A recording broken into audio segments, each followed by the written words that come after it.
Hello, hello, ici Véronique Hubert, votre formatrice en création et développement d'entreprise, spécialisée dans le domaine du chien et du chat. D'ailleurs, on me nomme désormais Tata Véro.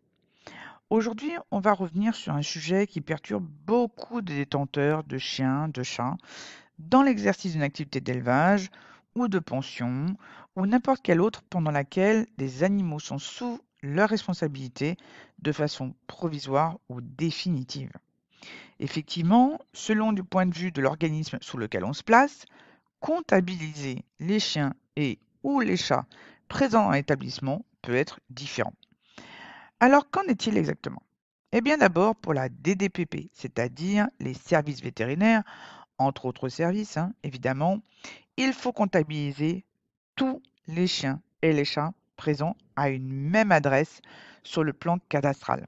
En clair, si vous avez plusieurs parcelles de terre, même réparties entre plusieurs propriétaires ou plusieurs locataires, mais qu'elles sont toutes à la même adresse, les animaux présents font partie d'un seul tenant, si je puis dire. Qu'ils reproduisent ou pas, qu'ils soient des mâles ou des femelles, qu'ils soient stérilisés ou pas, et même qu'ils vous appartiennent ou pas. D'accord? Voilà. Puisque de toute façon, la DDPP ne s'occupe que du côté sanitaire, donc la cheptel.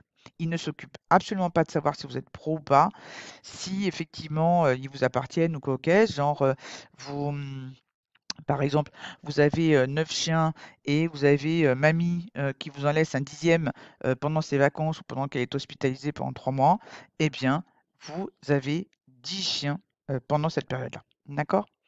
Ensuite, nous avons la MSA qui ne comptabilise, elle, que les femelles reproductrices pour définir en fait sous quel statut vous allez pouvoir vous placer, que ce soit en cotisant solidaire ou en chef d'exploitation, mais aussi pour définir ensuite le montant des revenus générés par la reproduction de ces femelles. Rappelons qu'une femelle reproductrice est une femelle qui a déjà reproduit, peu importe quand, et qui n'est ni stérilisée ni en retraite. Et ajoutons que la MSA ne peut en aucun cas exiger que vous stérilisiez des femelles pour ne plus les compter dans le cheptel. Ben oui, outre le respect du droit à disposer librement de ce qui vous appartient, mais surtout le respect du bien-être animal depuis plusieurs années qui considère la stérilisation de confort comme une maltraitance. Donc ne vous laissez pas intimider par rapport à ça. Si la MSA vous demande de stériliser des femelles pour ne plus les compter dans le cheptel, ne vous laissez pas faire, surtout si vous n'en avez pas envie. D'accord? Il n'y a rien qui est spécifié dans la loi qui exige que vous stérilisiez vos femelles pour qu'elles ne comptent plus dans le cheptel. Okay? Et on ne parle que de femelles reproductrices pour la MSA. On ne parle jamais des mâles. Enfin, les impôts qui, eux, ne s'occupent que de l'argent qui est généré par votre activité.